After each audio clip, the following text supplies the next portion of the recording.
Dave here from Philly Tech Entrepreneurs, bringing to you another online event. This time we are discussing with Mr. Gary Cohen about avoiding the overdevelopment trap.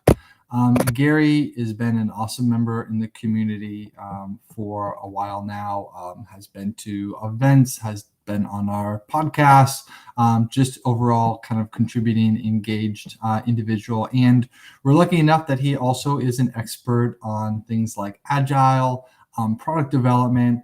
And I love this topic because, as we wrote in the description, it's mentioned, that 80% of the features we work so hard on very rarely get used. And as someone who's developed software before, that is a big problem. I can attest to.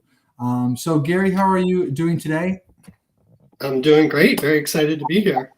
Awesome. So what I'm going to do, Gary, is I'm going to uh, disappear into the background. I'm going to kind of turn off my camera, go on mute, and I'm going to just put out the social link for those maybe who are looking for it in Slack. But feel free to take over in the presentation. Let me give that a shot now. One sec. Okay. Well, I'm excited to talk to everyone tonight about how to streamline your startup, by essentially avoiding focusing too much on development, which is important in product delivery. And it's something that lots of companies have problems with, but for a startup, it's particularly problematic. So just real quickly, who I am. I know Dave gave a quick introduction. I think the important thing here is just that I've been in the software development industry and software product world for a long time as a developer, as a manager, executive, and lately as a coach across different vertical markets.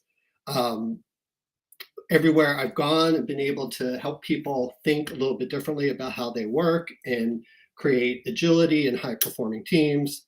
And for those of you who are in the Philly area, some of the places that I worked, Primavera Systems, Connexa, and SunGuard Availability Services / Assurance Software / Kesslon Solutions. Anyway, so I'm going to start off with some bad news, which Dave actually already shared with you, which is that 80% of the features that we put in our products are never or rarely used by our customers, which in anybody's book is a big fail. And yes, some companies are a little bit better at that than others, but even the best ones fail a lot more than they actually succeed. So that's bad news. It's all companies and not just startups, right? And then I have some more bad news. So this is something that I saw in Harvard Business Review, but it was talking about why startups fail. And it noted that over 2/3 of all startups fail to ever deliver any positive returns. So, it's hard enough to figure out what to put into your software product if you're any company, and if you're a startup, you're facing some existential problems. So what are some of the reasons that startups fail? Well, there's two big ones, and it's not really that surprising. So one, you run out of cash, and startups have a very limited amount of money to work with. Or number two, you couldn't find a market need that customers were willing to pay for, right? And sometimes it's because there is no actual market need there, and sometimes it's because you ran out of cash before you could find the market need, right? So what can we take away from this so far? So we need to change the way that we work, because the way we normally work is we assume we know what to build, we specify what we should build, and then we go build it. But that needs to change because we really don't know what will resonate with customers ahead of time. And we need to work that way. And number two is we need to figure out as quickly as possible what will fit in the marketplace before we run out of money. And that's important for any company, but especially for startups. So what do we want to do? So I don't know how many of you are Phillies fans, but I'm certainly a big Phillies fan. They had a great season this year and a great season last year. But in baseball, right, we want to get as many at-bats as possible. The more at-bats we get against a pitcher, the more successful we'll be, because we're learning every single pitch and every single at-bat. And it's the same way when we're looking for market fit. We want to get as many cracks at trying to find that market fit as possible, right? And the way that we can do that is by figuring out how to speed up our feedback and our learning cycles. So we're going to talk a lot today about how we can do that. So I'm also a big believer in there are things that are within our control and things that are not in our control. And I'm a big believer that we should worry about the things that are in our control, because we can have that much more impact on those things. So we can't directly control how much revenue will come in and how quickly, right? Because that depends on other people's actions. Now, we can create a better product. We can, we can do our best to try and generate revenue, but in the end, we're still dependent on somebody else's action. But what we can control is number one, how much money we spend, how fast we spend it, and what we spend it on. And so the idea is that to preserve as much runway as possible for us, especially as startups, we want to be as efficient as possible in our learning journey, right? And to get as many at-bats as possible. So many of you are probably familiar with the book, The Lean Startup. It's a classic book. It's been around for a while. And it was written by Eric Ries. And one of the big things that it introduces is the concept of MVPs and pivoting quickly until you find your market fit. And there were three kind of statements in the book, or three topics in the book, that I thought were particularly important. So number one is this statement from Intuit, where they talk about how they can really short circuit the ramp to, they were talking about innovation and new products, by killing things that don't make sense fast and doubling down on the ones that do. So there's this concept of killing ideas quickly, and you can think of it as learning quickly. And that's going to show up several times today in what we talk about. The next thing is the only way to win is to learn faster than anyone else.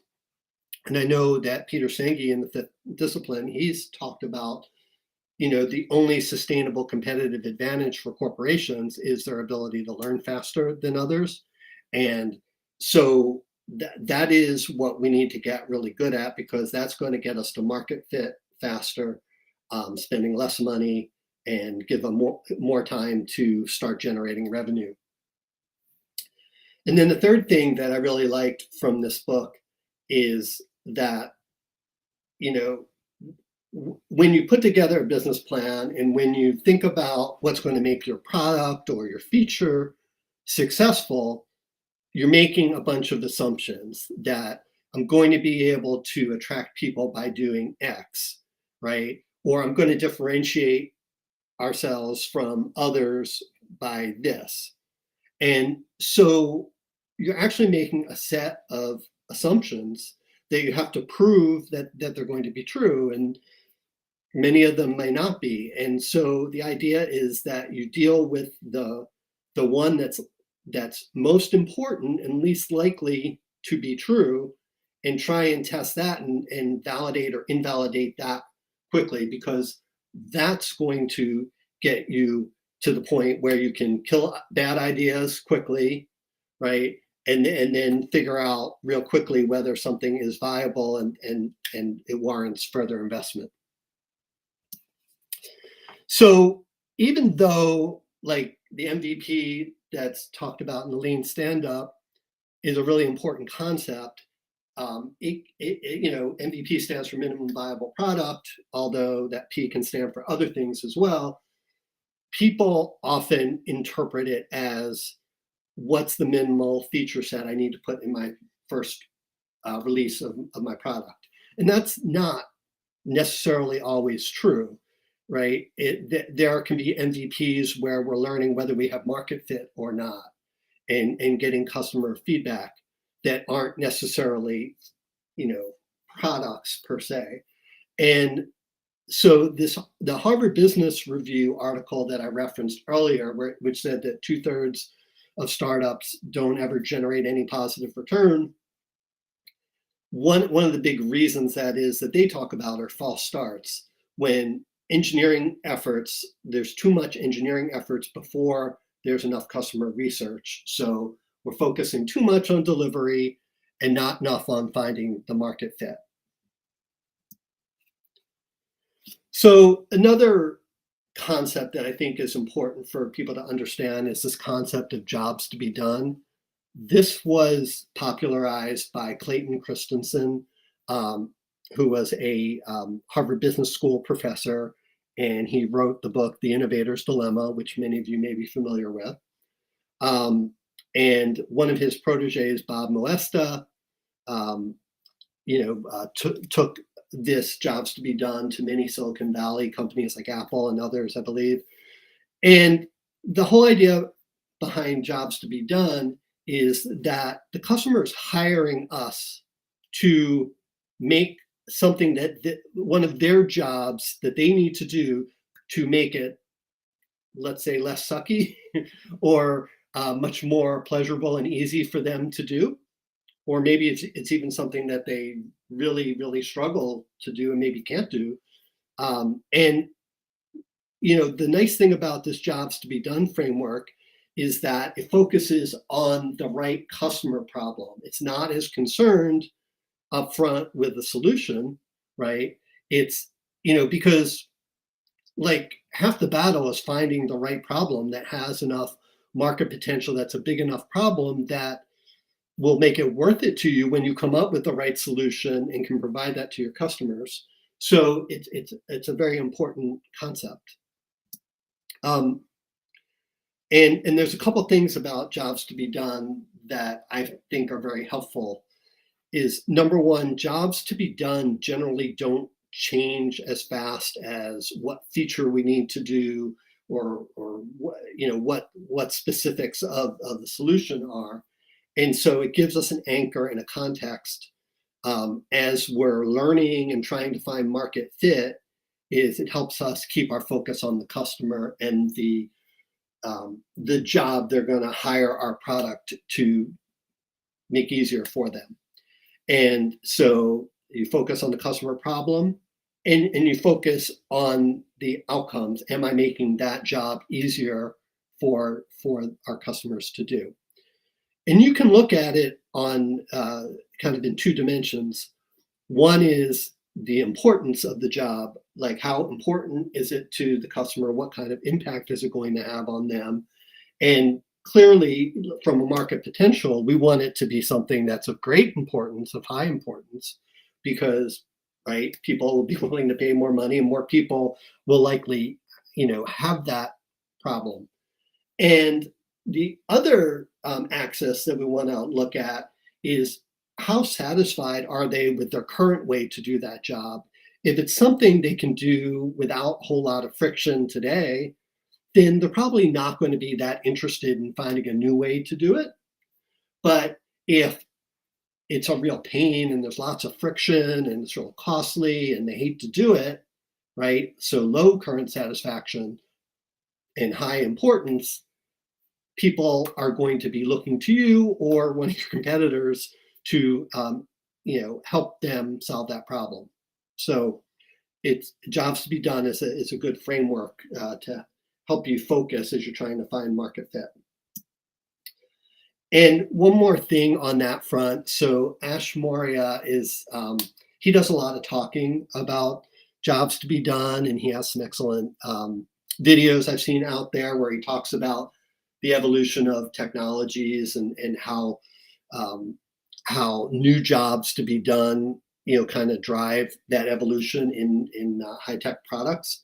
But he also came up with this lean canvas, and this is supposed to kind of help you real quickly come up with a business plan without coming up with a full, like multi-page business plan. But the two things that I wanted to point out here is the focus on the problem, right? And he talks about listing your customers' top 3 problems, and right, because the first problem you look into, you might not be able to come up with a viable solution to, and therefore you want to make sure that you have multiple problems that you're going to position yourself to potentially solve. And then for those problems, looking at the existing alternatives, this gives you some sort of sense of their level of satisfaction right now in those things. And that can give you a good sense of, am I looking at a problem that's going to be a high impact and a high importance for the customer, and that it's something that they currently have low satisfaction for. And you can actually get a copy of this from leancanvas.com, I believe. So, now learning versus earning, and this is something that I've heard Jeff Patton talk a lot about. The question is, as startup, is it more important for us to learn, which is testing our assumptions, finding market fit, reducing our uncertainties, or is it more important that we start generating revenue from sales to customers as soon as possible? And, we could debate this, but I think and especially as a startup, until you have found market fit, it's a lot more important to focus on the learning versus the earning. And yet what I see is far more focus on delivery, right? And pumping software product out the door. And if we're not solving the right problem, or we don't have the right solution to that, then we're not going to be very successful. And when we first start off trying to find market fit, we know the least we're going to know. And so it's real important to quickly try and gain knowledge. And so I think this is something that as a startup, it's really important to focus on the learning. Okay, I don't know how many of you play poker or are familiar with poker. There's actually a good book by Annie Duke, who's a famous poker player, and I believe she went to Penn as well. And the book's called Thinking in Bets. But one of the things that she says is that what differentiates good poker player, or the great poker players, from just the average poker players or the poor poker players is how quickly they decide to fold. They're much more selective in which hands they play. And what's the end result of that? They're getting more at bats, so to speak, right? They're getting more hands to play. And once they have a hand that they think they can really make a lot of money on, that's when they start putting more chips in the middle and, deciding to really go all out on those hands. And the other kind of parallel with what we're doing when we're trying to find market fit is we can think about what information don't we know right now that we need to know to make decisions to move forward and invest more, in this case in our hand, but in our product case, in the product or the current feature. And so when you think about it, the information in like Texas Hold'em, you get your first 2 cards face down. So you have information about what card you have, but you don't know what cards other people have, and you don't know what cards are going to be, going to come up on the flop or on the river. So you have to decide, because you have to bet each time. You have to decide, is there potential in this hand, right? And if so, how much potential, and how much am I willing to pay for the next bit of information I'm going to get, which is seeing how much everybody else is betting, which kind of tells me what sort of cards they might have, and to see the cards that come up on the flop and the river. So, it's very much an analogy with what we want to do to try and find market fit. how much, like, how can we really quickly decide whether this is something that has enough potential, or do I go to, do I go to my next opportunity or my next pivot, or do I, keep going? Do I pay a little bit more, develop a little bit more of the product or the feature, um, to see if, the potential that I see there is going to, actually occur. So just another model, another way to think about what we're doing. So you can tell I read a lot of books because this is the third book that I referenced, and I'm not done. But this is a really good book, Continuous Discovery Habits by Teresa Torres. And she's introduced the concept of continuous product discovery. I think historically,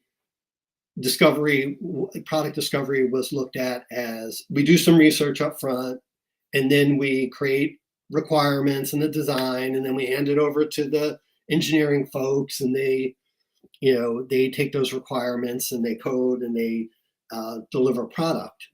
But what she's suggesting here is that discovery is not just something we do up front, it's something that we should always be doing. And that instead of falling in love with a specific solution, we need some sort of way to have our discovery driven by both validating that we're working on the right problem and looking at kind of a suite of potential solutions to that problem, and being able to articulate the decisions we're making and what we're learning and what assumptions we make, as we kind of sort through and try and find the right problem and the right solutions to that problem. So some of the really key things I think she talks about is being very explicit about what are the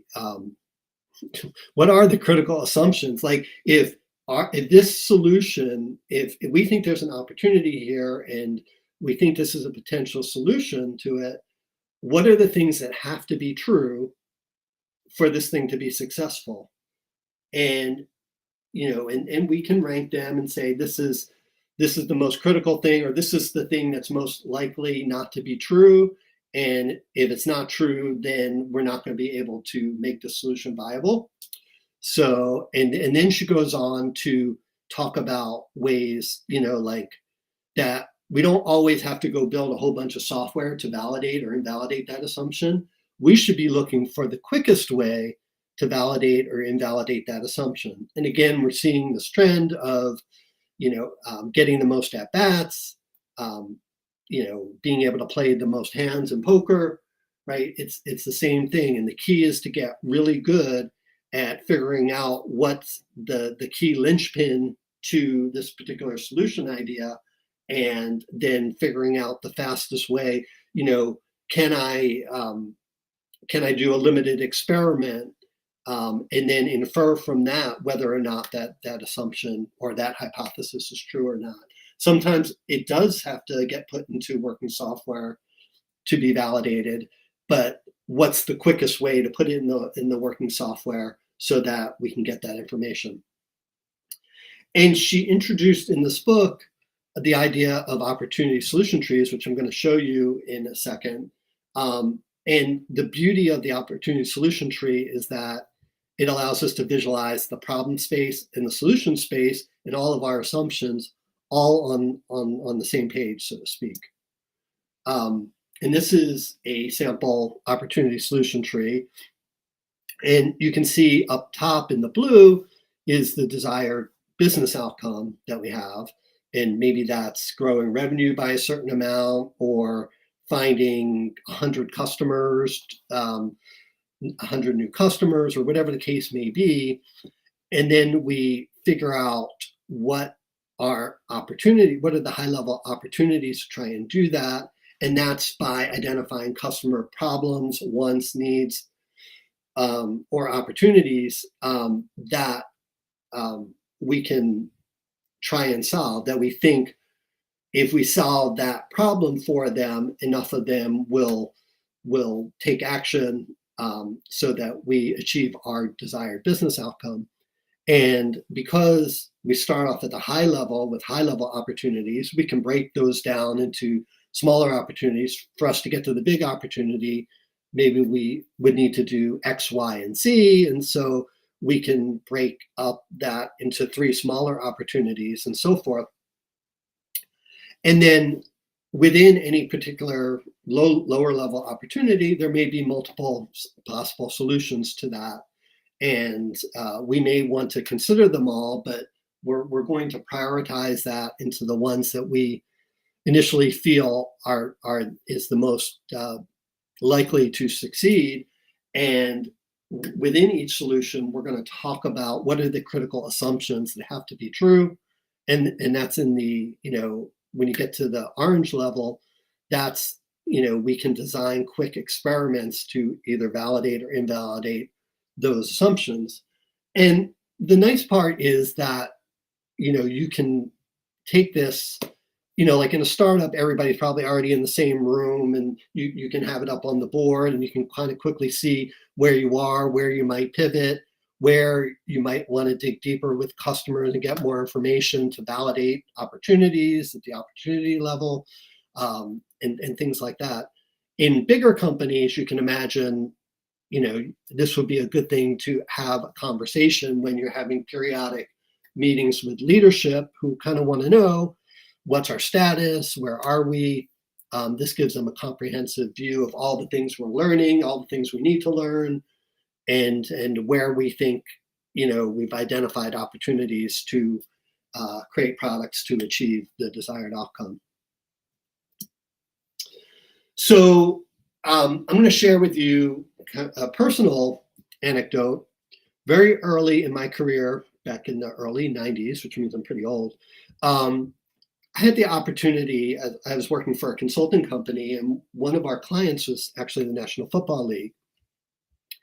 And we were hired to help them automate part of their game scheduling process. Up until that point, it had been all manual. And they have a formula that tells you who plays against who and where they play. So the critical thing is trying to come up with a schedule, like the when, which week each team plays whom, to make a viable schedule. And there's all sorts of constraints, like each team can only play once in a week, and each game can only be played, each matchup that is on the schedule can only be played once. You can only play so many games in a row at home or on the road, and there's a whole bunch of other constraints, and that makes, and so basically what the senior vice president of broadcasting would do is he would kind of manually put in the first couple of weeks of games, maybe the last week of games, to make sure they're good matchups. And he might put in the national TV schedule for all however many weeks. I think at the time it was like 17 weeks. Now it's 18 weeks. And then the idea is we used our scheduling system to start to generate viable schedules based on that initial template. And at first it was really, really slow, and there were many times that we couldn't complete the template. And then one of the folks we were working with, who used to work in the Soviet era kind of factory, the factory planner, figured out that if we, let's say that we have a whole handful of games that need to go into the schedule, and let's say one of them can only be put in one place, but there's others that can be put in 2 places or 5 places in the schedule. The idea is you put in the tightest constraint first. So the one that can only be in one place, because that's going to more quickly kill schedules that aren't viable. We'll find out about it a lot faster, right? And it also, by putting in the tightest constraint, you then are removing other related constraints from all the other games that need to be scheduled. So once we did that, we were able to make it much faster, to the point where we could help them cut their scheduling time from many months to 2 weeks and things like that. So, so again, here's another example. I mean, this is exactly what we're trying to do. Is we're trying to kill ideas as fast as we can, so that we get more time to find market fit and more time to then really deliver on the ideas that are are hitting the market in the right place. So another good book is Escaping the Build Trap, and it's written by Melissa Perry. And one of the things that she talks about in there is, again, the misunderstanding of what MVP really means. And like I said, I think if you ask the average person on the street what MVP means, especially if you said minimal viable product, they would take it to mean what's in the first release. What's the slimmest thing we could put in the first release? But she's making the point that MVP really is the minimum effort for us to learn something valuable that's going to help us build something that's valuable or avoid building something that isn't valuable. Some other interesting things that she talks about in the book are a few different experiment types that you can do to, rather than having to put something in software and have a real expensive and lengthy process to get the feedback and the learning that you want. Sometimes you can do sort of a concierge service, for example, where even though eventually you're going to automate it and put it into a software product, you may be doing parts of this service manually upfront to gauge whether customers will actually pay for this kind of service, right? And that doesn't scale, but the idea is before you don't even know whether somebody is willing to pay for the service, and rather than go spend a lot of money building something and then finding out maybe they will, maybe they won't, this is a cheaper, faster way to do that.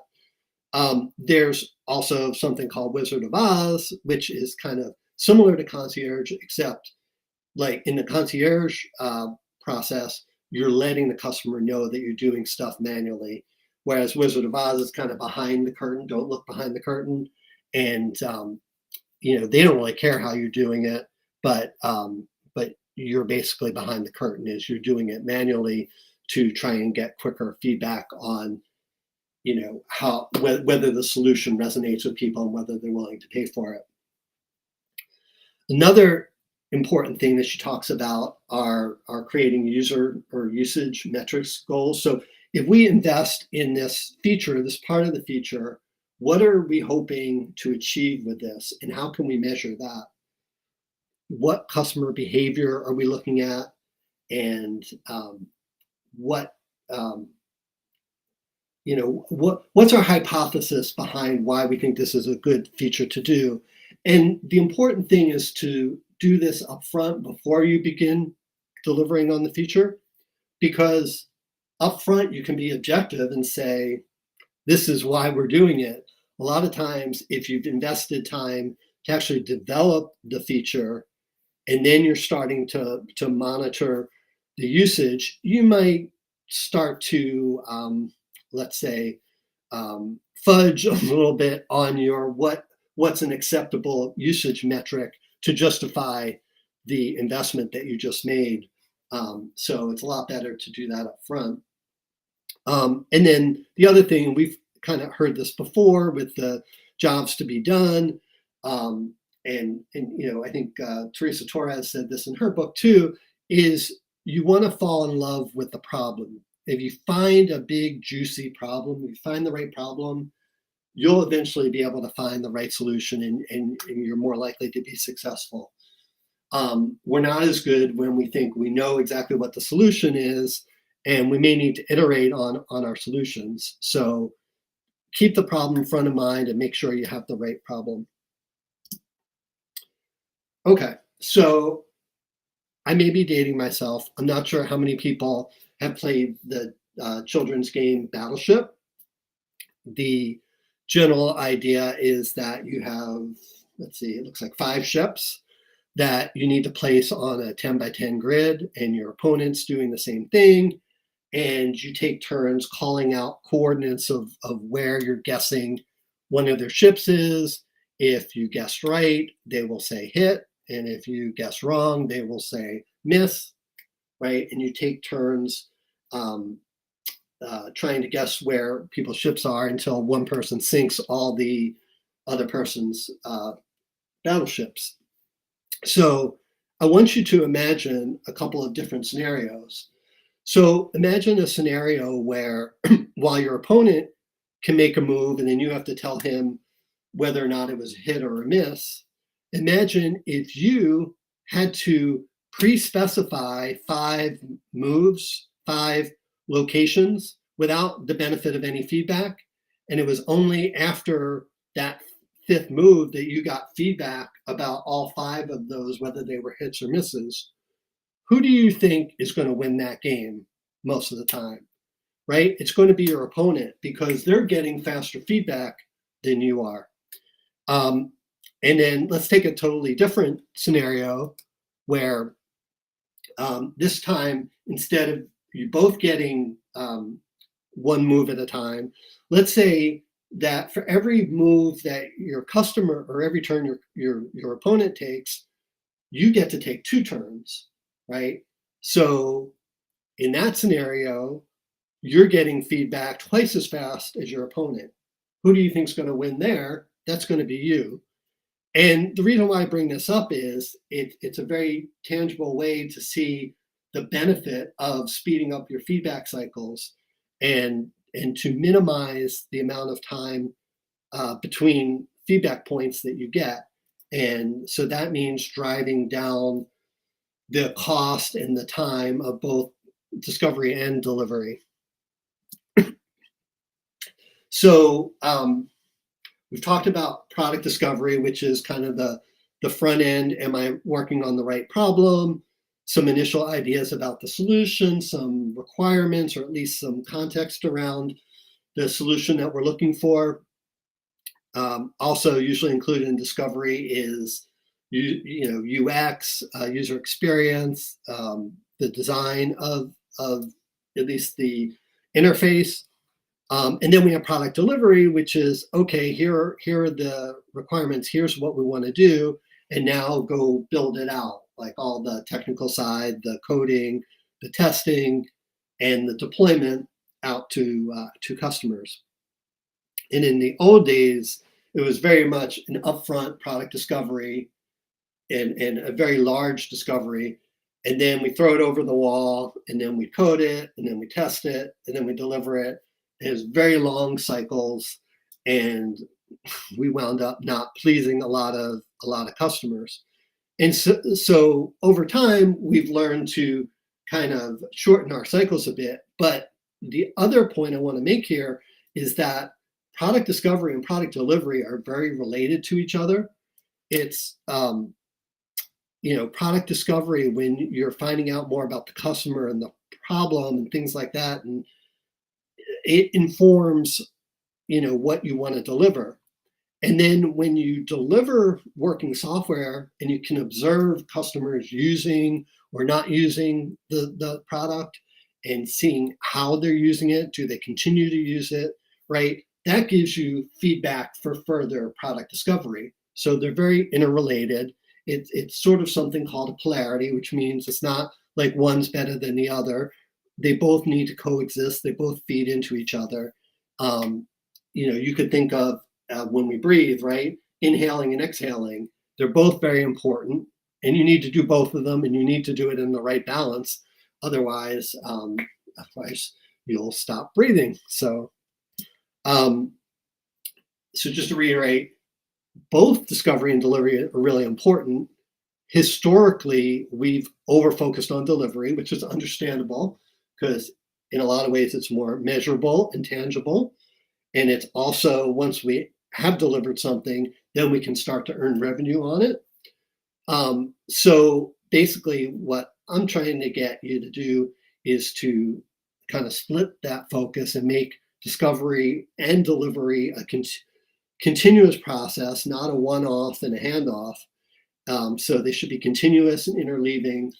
And then we want to focus on how to have really short cycles for both discovery and delivery, so we get the more at bats or the more poker hands we can play to find market fit and to optimize our business outcomes.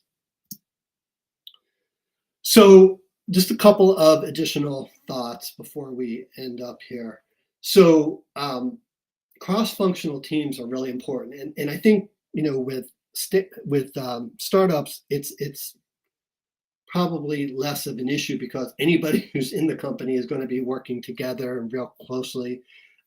In bigger companies, we tend to line up by functional role, like engineering and QA and product and marketing and UX. But it's really important to work together with people across all of those roles because it gives us better variety of perspectives. And that's important because in order for a product or a solution to be successful, right, we need to find something that's desirable for our customers, that is feasible for us to build. We actually can build it. We have the technology and the know-how to build it. And that we can sell, like is viable from a business perspective, that we can sell enough of it at a high enough price that we can make enough profit to continue funding operations and to continue to make money, right? And so it's that intersection of all three places that we need to get to. And by having people who have different views on each of those areas, we're better able to keep all three of those things in mind.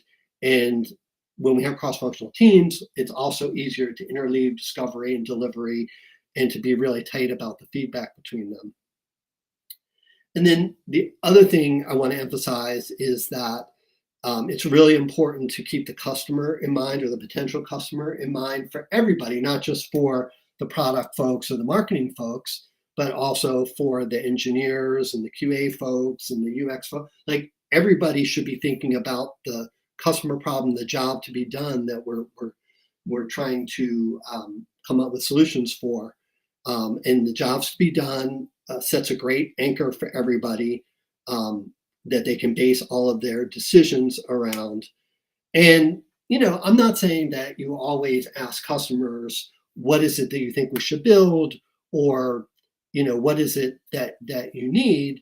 However, you can observe the customer, and by observing the customer and seeing what they actually do, you can see the jobs that they have, right? And potentially anticipate some of their needs. And then once you build something, customers are really good about telling you whether their needs are being met and their problems are being solved. So it's really important to keep the customer involved, both on the discovery side and in the delivery side as we deliver software. So I want to leave you with a few takeaways, the things I'd like you to remember and build upon as you go forward. So one is that discovery and delivery are very related. They're a dual track process, and it's a continuous one. It's not discrete, it's continuous. We always want to be looking at the problem space and the solution space, and we also want to continuously deliver valuable software, but they inform each other. And the key thing to get speed and to get short cycle, really fast cycle times, is to kill ideas quickly. And to do that, you need to prioritize what are the big assumptions, the critical assumptions you're making that can, sink your ideas or make them really successful. And then you have to come up with ways to test those assumptions as quickly and cheaply as possible. And the better you are at that, then the more at bats you're going to get, the more quickly you're going to get to market fit, and the more likely you're going to get to market fit before your money runs out. The other few takeaways I want you to take with you is, because we're trying to minimize the time of our cycles in both discovery and delivery, we want to work in small chunks, and we want to get really good at delivering frequently. So we want the cost of delivering incremental stuff to be really low, and the same on the discovery side. We want to be good at doing weekly discovery and being able to incrementally learn, on the discovery side. And then we also talked about setting usage goals prior to actually working on feature development, because that will give you more objective measures to decide whether to continue investing in a feature, or whether some of your assumptions about usage and behavior were wrong, and then going back to like your opportunity solution tree and finding the next most promising solution or opportunity to so that you can shift to what might potentially be a much better winning hand, so to speak. And then, as part of the cost of developing a feature or part of a feature, you want to make sure that you include the instrumentation of that particular feature as part of the delivery process, not something to be done afterwards. Because even if you can deliver something quickly, if you don't have the instrumentation to give you good data on whether people are using it, when they're using it, how they're using it, do they continue using it, you're not going to be able to make really good decisions. So that's basically what I wanted to cover. I don't know if anybody has any questions. If you want to continue to talk about this or any other topic, here are some ways in which you can connect with me. But I'm not sure if we have any questions right now. Hey, Gary, awesome presentation. There are a couple questions I point out. I also have a question of my own. Let me just mention them. I had one question earlier asking about access to the presentation. You've got your email here, so perhaps that person can shoot you an email if they want to just learn more, discuss any slides in particular. Would be maybe the best way to kind of continue that conversation. Question from Eric as well. He said, what do you think are the best ways to collect continuous feedback from customer? For example, usage data, surveys, interviews, working sessions. What are some of the things you've seen? What are when does one work better over another? Yeah. So, part of it depends on whether you have existing relationships with customers or whether you're trying to just reach out. It also may depend if you're doing B2C versus B2B, because they're very different, they're very different decision processes. And like usually with B2B, you have some way to reach out to specific people in companies, whereas with consumers, maybe starting off with a survey or something like that to get into contact with them and get some very basic information at a high level. But what you really want to be able to do is you really want to have real-time interaction with them. That's usually when you get to the richer stuff, because if you can actually observe them doing whatever job this product's going to take care of for them, you start to see what their pain points are. And that gives you a much better idea of what their current level of satisfaction is with how they have to do it today. And usually the biggest opportunities are those things that are more painful for them.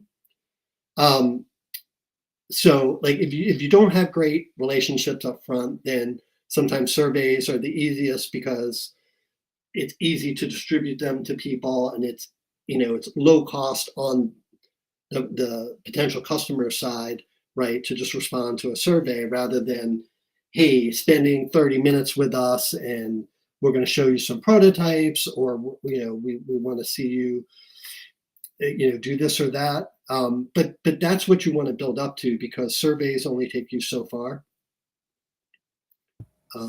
Yeah, it's a great point.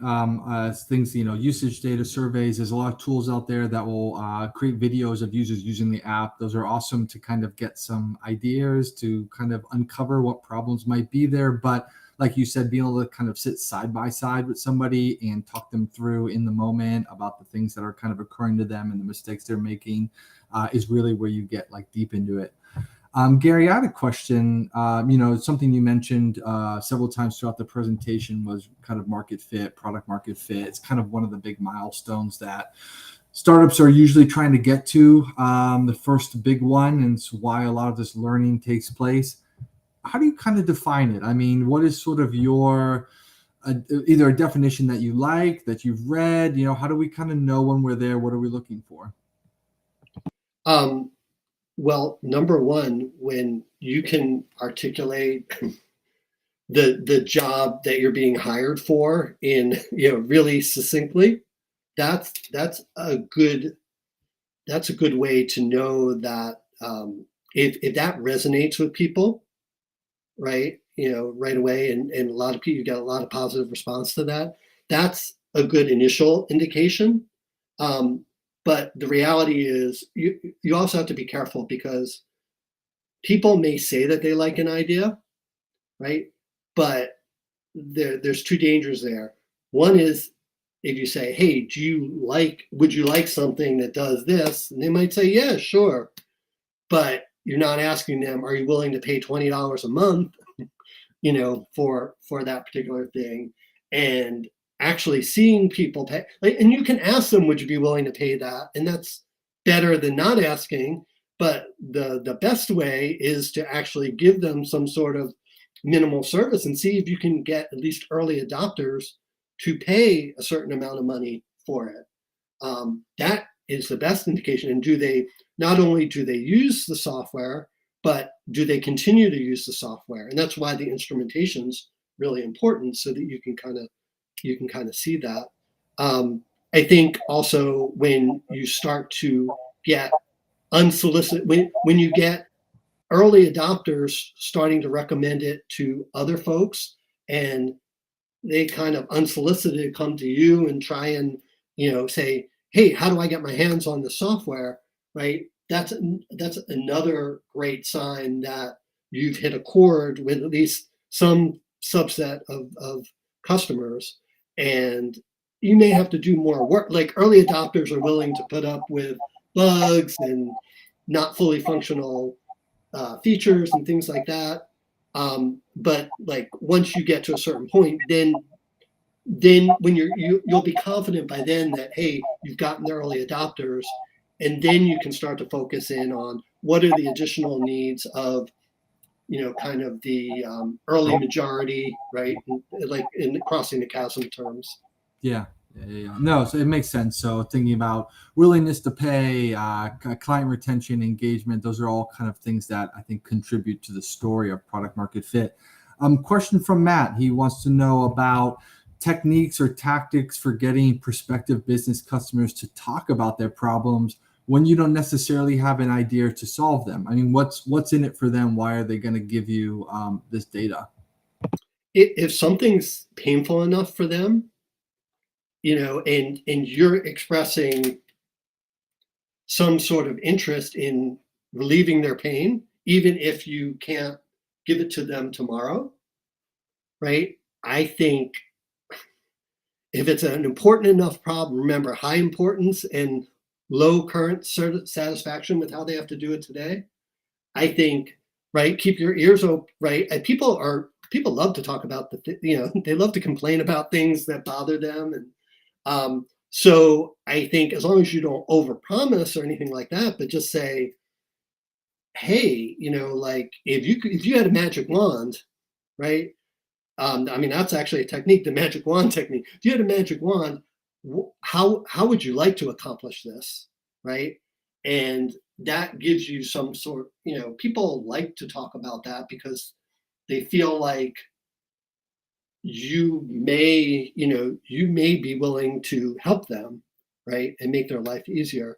And again, if it's a 2-minute conversation or a 5-minute conversation, that's not much of an investment on their part. So yeah, every market has its vocal minority, right? Like, you're not necessarily going to get everyone to talk to you, but there's usually someone who's willing to speak up. And to your point, like, if the problem is painful enough, that's a great way of identifying, whether or not to understanding how painful it is. If people aren't really willing to talk to you about it, then it's probably not bothering them all that much. Awesome stuff, Gary. Obviously, people, if they want to find you, they can go to practicalagility.com. Your emails here, your LinkedIn, you're also in the Slack group. So really appreciate your time today, and look forward to seeing you at upcoming events. Yeah, no, thank you. It's great today.